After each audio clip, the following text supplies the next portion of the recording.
Well, that's the problem, isn't it? You know, the riverfront was supposed to bring the people in, and then the Riverwalk would have all this activity, and all the development of the residential units was supposed to also contribute to that.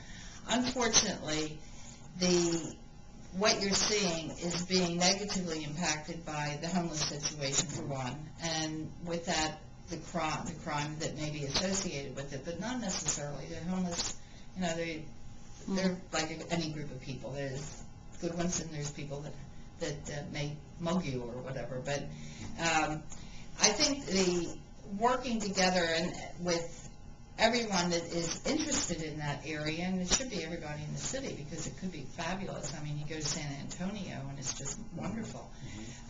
But they've got to get some more featured businesses there, really great restaurants along the river, because it's a very attractive place. When we did the State of the City address on the south side, it was beautiful at night, just beautiful.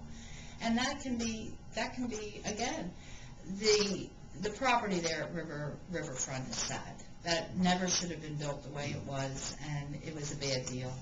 And unfortunately now we're in the doldrums of real estate and that project. Not that I would have necessarily wanted to see the project that was presented because it was extremely dense, but the people that would be working on, you know, building something like that are probably sitting back and waiting to see for all this.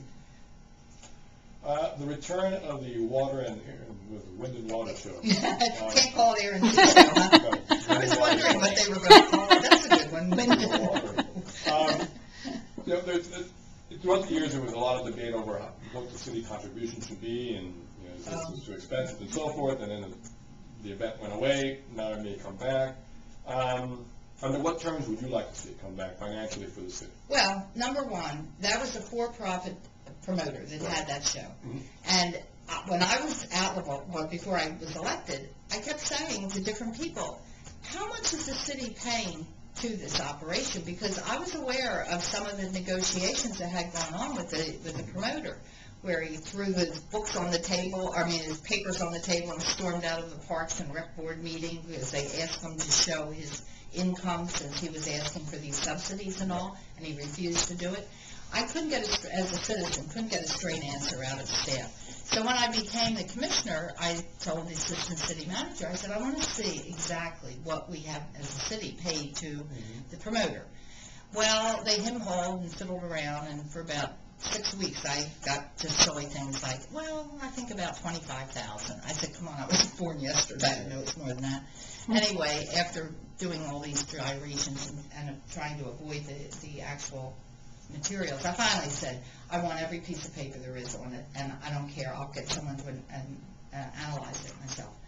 So they brought me a stack of papers this high, and that's when I met with Alan Silva, and I gave them to Alan Silva, and he lives in my district, and he went through it. It took him about 3 days of going through it, and he called me up. He said, are you sitting down? I said, yeah.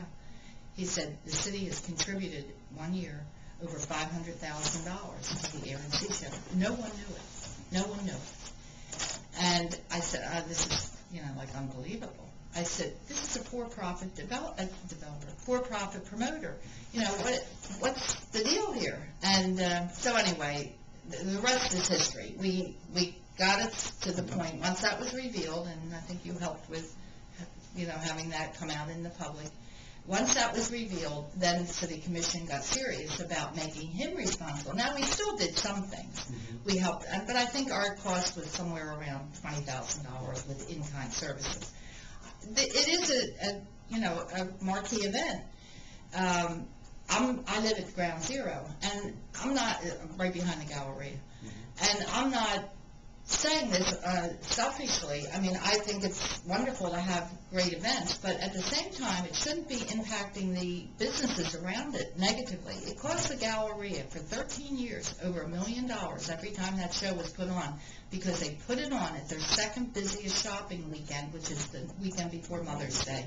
The Galleria people begged him to change it to another weekend, just one weekend, sooner or something, and he wouldn't do it.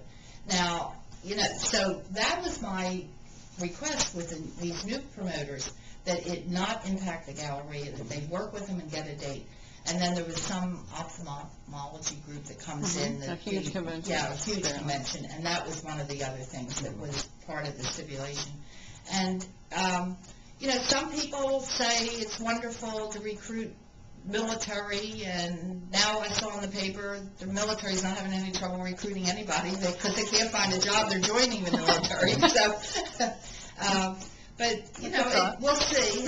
And the other question I have is what's going to happen about the turtles, because that's turtle nesting season. Are they going to let all those hundreds of thousands of people be transit on the nets? I don't know. Does this mean you're not a big supporter of the show? Because you're coming up with things that you are questioning about it. Well, I think there's question. Well, that's not up to me. The state is going to talk about the turtles. But No, I'm talking about the turtle. I'm talking about the Wind and Water show. Oh, the Wind and Water show? Are you not a big supporter? I mean... No, actually, I think it's wonderful. The concerns I had, like the other day, I was on A1A and I was looking at our landscaping. We did a lot of extensive landscape modifications of South of Sunrise Boulevard and down at Bahia Mar and all, and it's beautiful. It's all grown in now and all. But every time we had the Air and Sea show, all that would be trampled because people would be in the medians, and it was totally destroyed every time there was an event, which was sad. And with it being upgraded now, I hate to see that happen. In fact, I'm sitting there thinking, well, maybe we can put the orange, temporary fencing around it, maybe things like that. But I think you need a signature event. It's just that at the time with the other promoter, I didn't feel that he was really cooperating with the city and the businesses that impacted it. So, anyway, we'll see what happens. Because they were willing to wait, and they weren't ready. I mean, they don't have their sponsors. And whether they get their sponsors, who knows? All right. Okay. Any other questions? Yeah. No. Brittany?